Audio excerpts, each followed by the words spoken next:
You're listening to Wanna Coffee with Kai Alicia. And Adriana. Talking Random. sensible Shit.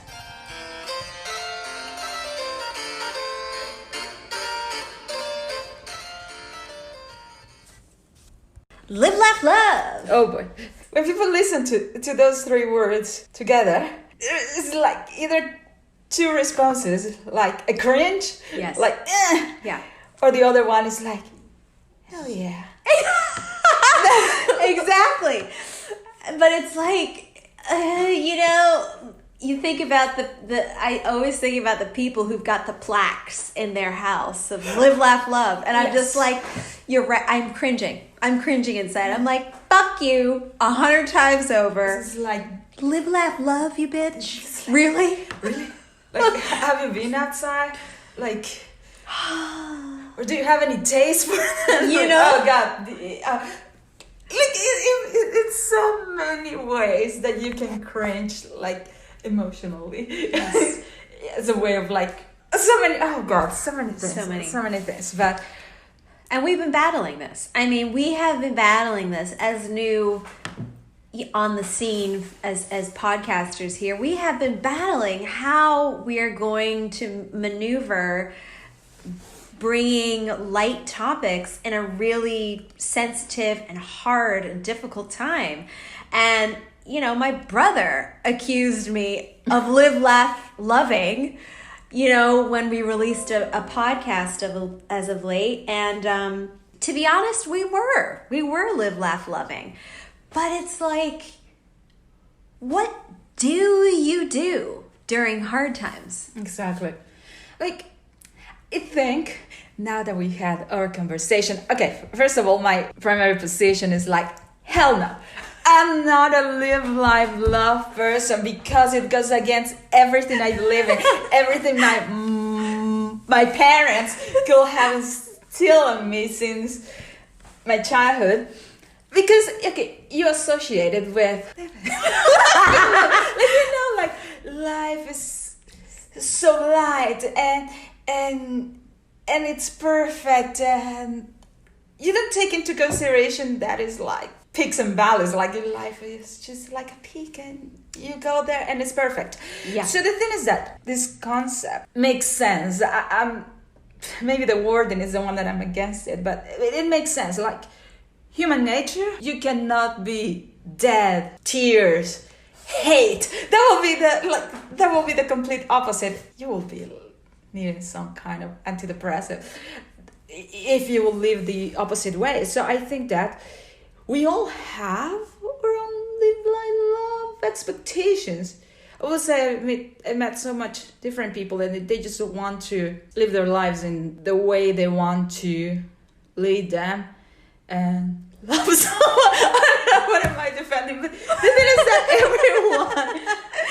I think I I don't know want what to sound corny, but the whole term is corny. It is corny. It is corny. But it's like, we need to think about that. We need to think about, why is live, laugh, love corny? And it is corny. I also agree. I hate the whole, when anybody ever says live, laugh, love, I imagine a Becky or a Karen. Yes. Live, laugh, loving. Love it. You Little know? princesses, little queens, like, they are just like... Perfect little things, and and nothing bad has happened to them, and they two deserve the dogs. world. Yeah, I know. Them posting about their banana bread and Starbucks expeditions, and I just am like, it's over. But in the same breath, I think you're right, and we had a little bit of a conversation about it. I do think that we all have our forms of live, laugh, love, and as much as we may think we're not a part of the live, laugh, love society,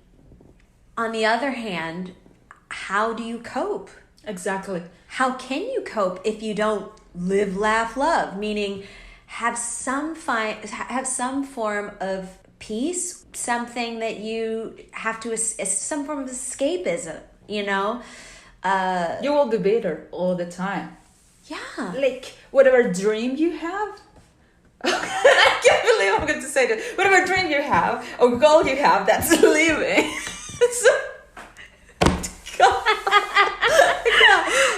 Adriana's having a real hard time today. I mean, this is a hard topic. We really got into it without you guys, and we're sorry about that. It was a serious conversation, but we're having it again now, I think, because it's relevant in that, we've been talking about ways in which to stay creative, stay positive, ways to handle anxiety during these crazy times of COVID, during war. I mean, the people in Yemen, people in Iran. There are tons of crazy things happening all around the world. Black Lives Matter. It's a whole bunch of crap happening. And as human beings, we've got to cope. We've got to survive. And we can say things like be positive or do that to preserve your mental health. But every human being, those who are functioning anyway, and functioning at a level where they can continue to go on in a manner that says they want to reach another milestone or goal, every human being has a thing in them that says hope, as like cliche as that sounds. I feel like I'm part of the Obama campaign, but they do. And it's like the same reason why we may like characters in movies that are really maybe down and depressed or something. We usually like those characters that maybe are protagonists that are down and depressed, usually because there's something redeeming about their personalities, which is they hope for something. Even amidst a struggle, let me just say that. They hope for something. And for a lot of people looking outside, you may consider that person as like just crazy. Just like they don't have a concept of reality if they can continue to hope for something. Right? But I think that's a form of live, laugh, love. Yeah, I think that the concept is good. It's just to have it on a really nice, balanced way. For example, I think it must happen with you too. Okay, we are millennials. Like where you grew, like your countries, it has its issues. Same with my country. For example, now they're in the peak of COVID. They're just preparing for that. They just have that big deluge happening like 2 weeks ago, like devastating the country and all that. And then I was, just like scrolling on Facebook, and I was like, oh, how come this girl, she's just talking about she wants to leave the country and traveling. Come up, ground yourself, put your feet on the earth. Like, this is not happening. Then I see another friend. All of these people I consider competent, educated, really well-grounded. It's like, yeah, I'm preparing this nice meal for my partner that is about to return, and blah blah blah. It's like all happy things. Like, look at me, so happy. That's the first reaction that I got, and it's like, how can these people be so naive, so light? I will say, is start to think, yeah, it's necessary. It's human nature to whatever mean you use to have hope and to be happy about something. Yeah, to look forward. To look forward to it. So I think it's a good concept now that I think about it. But as long as you are not detached from reality, or if you adapt it, it's a fairly good philosophy. It is. To have. It is. I think probably why it has a negative connotation as well is because you see those people who, quote, live, laugh, love, and they look like they're completely out of touch with reality. Completely. You're like, okay, like, are you working? Do you step outside? Yeah. Like, what is... Social media doesn't help. Yeah. But to a degree, I believe that we're live, laugh, loving. As much as we recognize and we're conscious about it, I think we still have the opportunity to live, laugh, love. And we're choosing it. Yeah. during this time. So there are some people, I do believe, who cannot choose it. For example, I think I spoke about her. I had this friend who was telling me and other Black people that they needed to rise above their circumstances when it came to this Black Lives Matter movement. Mm-hmm. And it's like, and I had to say to her, don't judge me or any other Black person by saying that we need to rise above it, because what does that mean? In her case, she had never been pulled over by cops. She was raised by a white family. She married into wealth. So she's lived a different life experience probably than most Black people. And she's educated, There are some people in the Black communities who cannot get out of their cycle, of their situation, who have to continue to live in the projects and continue to have an experience which is reminiscent to all the bullshit we see in the news about the treatment of Black people in Black communities. So when she said rise above it, it's because she could and she chose to. For many Black people, even if they can, they can't choose to do it. It's like, in theory, you can fucking rise above it. You can change your headspace and be like, I can go to jail, whatever, and, do yoga in jail and come on some spiritual awakening. But the truth of the matter is, they're still fucking there. So maybe they're live, laugh, loving in their head, but they're still there, so. Well, it's not my personal philosophy. I can see value to it, especially in these times. Especially, it's aspirational, I would say, something to aspire to, or at least pretend to say, hey, I'm happy. Hey, I'm living. Hey, I'm doing something. And everyone has the right. It is a privilege to even be considering this topic, because so many people cannot. No. They can't choose to. They can choose to. Because in theory, we all can. In theory, we can all live, laugh, love. It's a mental thing, right? Yeah. But it's like... And I've seen so many people, and I will say that takes strength, like that takes character and a strength of spirit. People that has had it really bad, and they have say, no, I choose to be optimistic. I choose to try and live my life a little bit hopeful, no matter like how dire my experience is right now. So yeah, I think everyone will have it. Say, okay, I'm gonna say, for example, the most smartest person that I know, that will be my partner. Mm-hmm. Like, he's stoic, he's zen, he is serious and all that, but also in his own way. He's living his life, he's loving what he's doing, and he's laughing at his, like, he has his, I mean, he's not a bitter person, so it's like, you can have like this really sweet 16, really girly little princess kind of spoiled girl, and you can have an adult working, and they will have their own expectations for life. But I think that they all want to be living the best way possible. Yeah. And maybe we should just reformulate our values towards these three words. Yeah, just because a couple of Karens and Beckys, you know, have tainted the image of live, laugh, love, maybe it should be, you know, repositioned. It sounds silly, like, you know. It does. It does sound silly, but so does happy. So does happy. Happy sounds silly. And so does like positive. Smiling. Yeah. They just sound really fluffy, and they sound like they have no depth. And that's what live, laugh, love sounds like. It sounds so carefree. It sounds so reckless, even, with your carefreeness. Mm-hmm.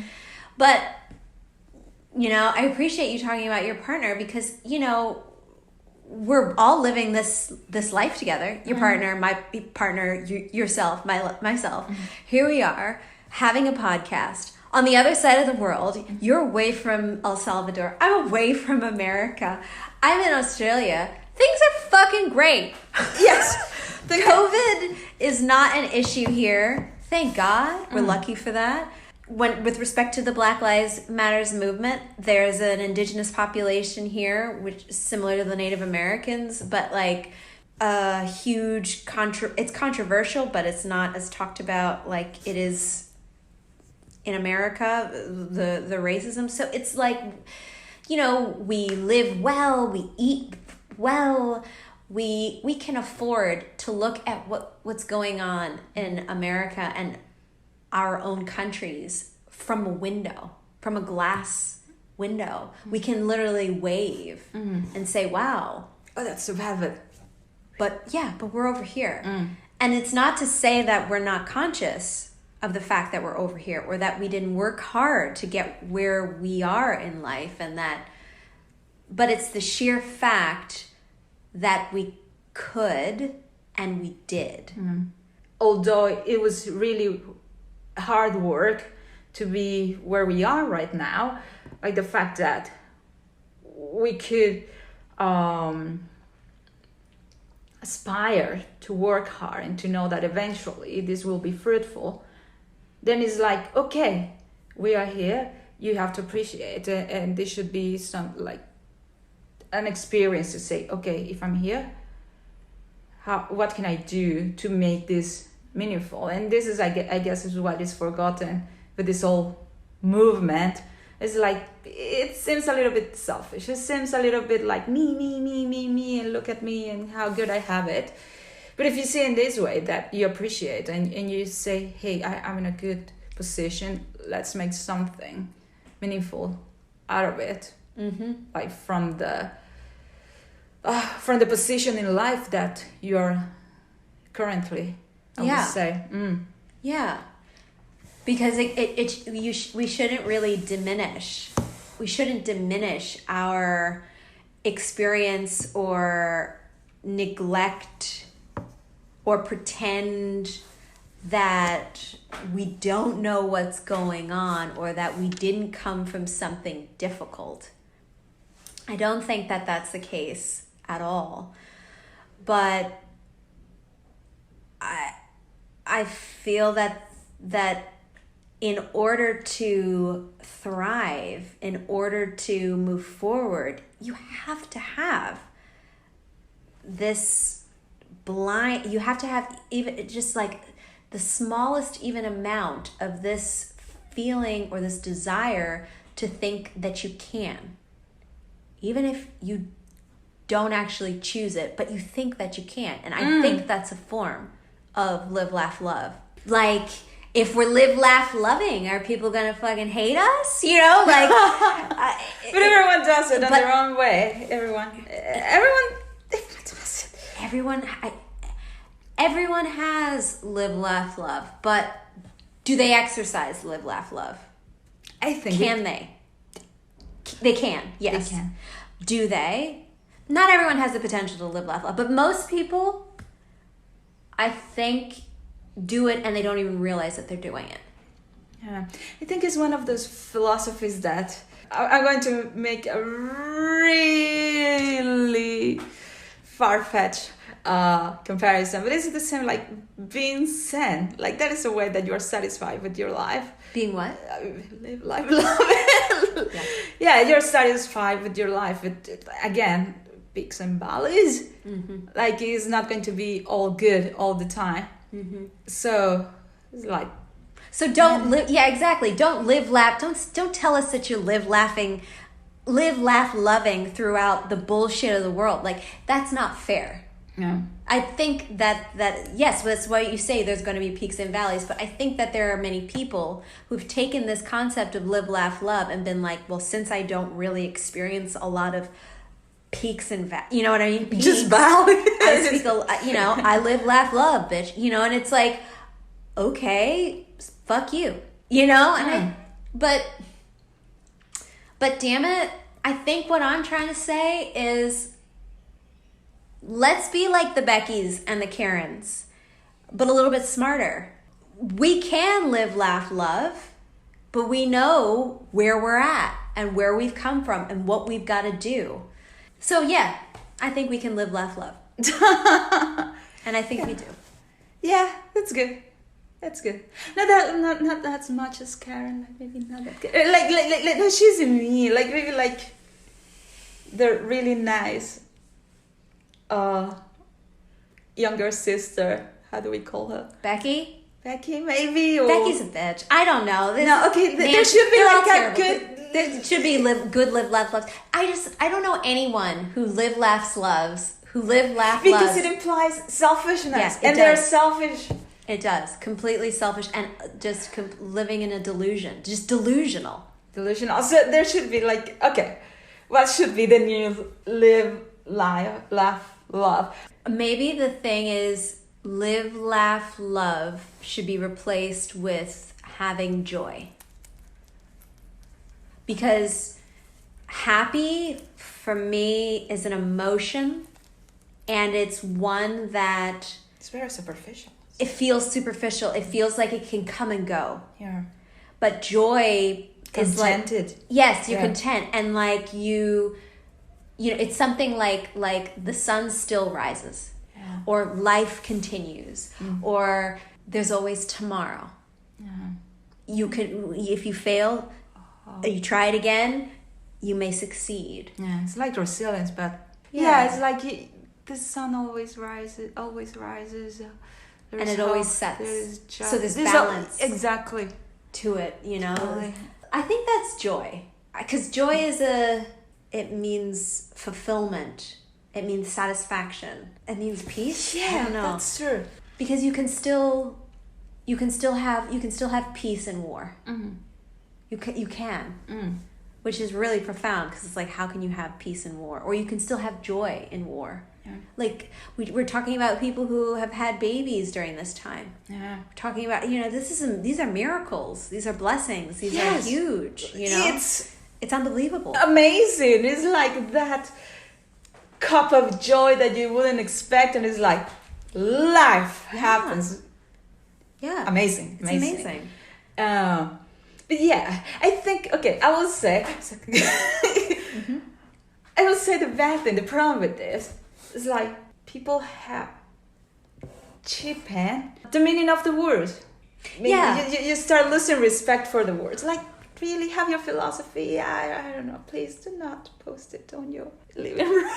I know, in your living room, on top of the bathroom, your philosophy deserves better. Your philosophy deserves a place in your heart. It does. Oh. And also that combination, The calligraphy. It's the calligraphy, I think. Like it's all in the font. If it was in Helvetica, it would be like, cool. Yeah. It's so 2020.